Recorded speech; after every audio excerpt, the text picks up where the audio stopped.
So if you take x t as it is an output, that's the input is sine t, sorry for that, sine t. If you put here t is equal to 30 degree, it's sine 30 degree, so the value of sine 30 degree is half, so xt, the value of xt is half. Okay, the invertibility is such that, as we know, sine has sine inverse, so sine inverse half, if we do it, we will definitely get 30 degree. That means the value of the t. So value of the t here. So that is the thing. So invertibility, a system is invertible if its input x can always be uniquely determined from its output y. Here we can see the output is half, and if we take sine inverse half, sine inverse half, we always get the input, that is 30 degree. That's the thing. The system is invertible. Okay. So note that the invertibility of a system which involves mapping between functions, and invertibility of a function which involves mapping between numbers and fundamentally different things. An invertible system will always produce distinct outputs from any two distinct inputs. To show that a system is invertible, we simply find the inverse system. Okay, so you have to find the inverse system first. To show that a system is not invertible, we find two distinct inputs that result in identical outputs. In practical terms, invertible systems are nice in the same sense that their effects can be undone. Okay, the points are there. First of all, the system can be invertible if it has an inverse system itself. That I have told before. If it is sine t, we know sine inverse operation, cos inverse, tan inverse. There's a trigonometrical operations. If you want to make any kind of operations like that, you get a function right there, you have to find out inverse function. If you get inverse function, so that is the invertibility of that system. Okay, so to show that the system is not invertible, so we have to find two distinct inputs that result in identical outputs. What are they?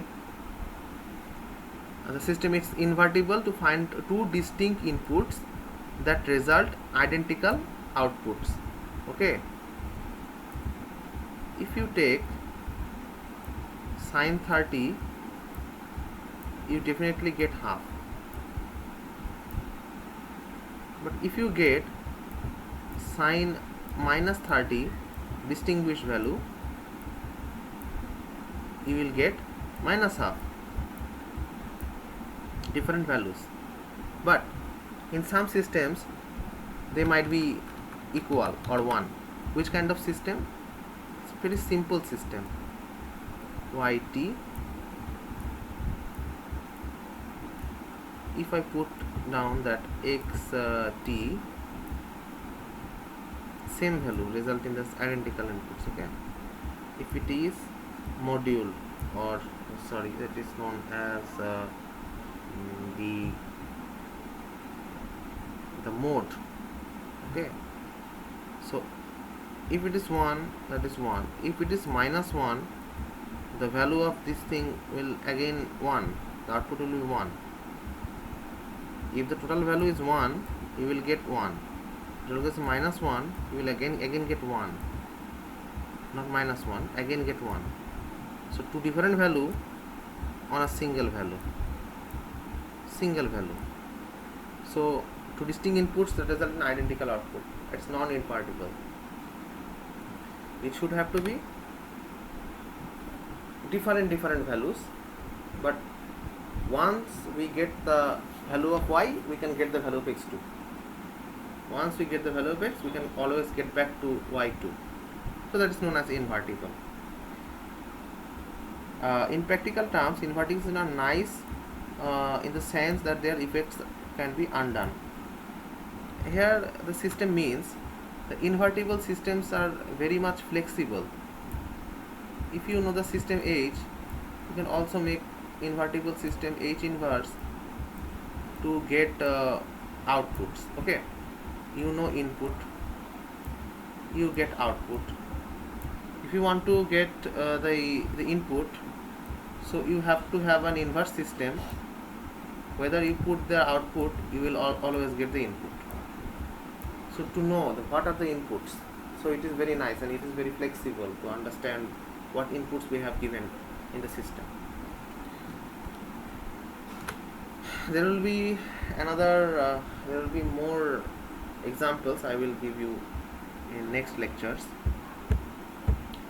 Bounded input, bounded output stability. A system with input x and output y is bounded input, bounded output stable if for every bounded x, y is bounded. Here T implies that. I make you very much simple. Okay. There is xt is equal to t square plus 1 is a function of a time. Okay, and another value is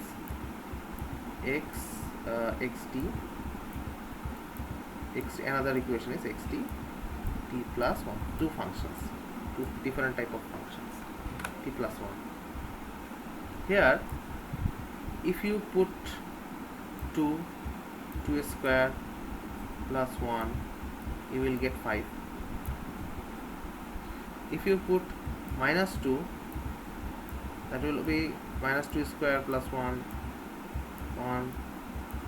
5. But here if you put 2, you will get 3. If you give 3, you will get 4. If you get minus 2, you will definitely get minus 2 plus 1 minus 1. That means different values. So here you can give infinity from any real value from 0 to infinity. If you put here any value from 0 to infinity, you will get certain values. They are all the real numbers.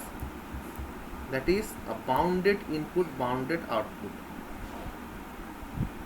It has the inputs that has some outputs that has been bounded in certain part. If you get the value 0 to infinity, if you get the value in same results from 0 to infinity, one means positive values, that is well enough. You give all the positive values, you get the positive values. Whether you get negative, you get the negative values too. That means from 0 to infinity, you get always 0 to infinity output. So bounded input, bounded output. Now you give here 2 square, you get 5. You give here minus 2 whole square, you always get 5. So whether you could give a real value from minus infinity to plus infinity, all values, you always get an output of plus infinity. There is no minus sign in the output. So that is bounded input from minus infinity to plus infinity, but not bounded output. The output is not bounded. The output is from plus infinity to any kind of value but plus. Okay, so bounded in certain measures. So that is not BIBO thing, and BIBO means stable. So such kind of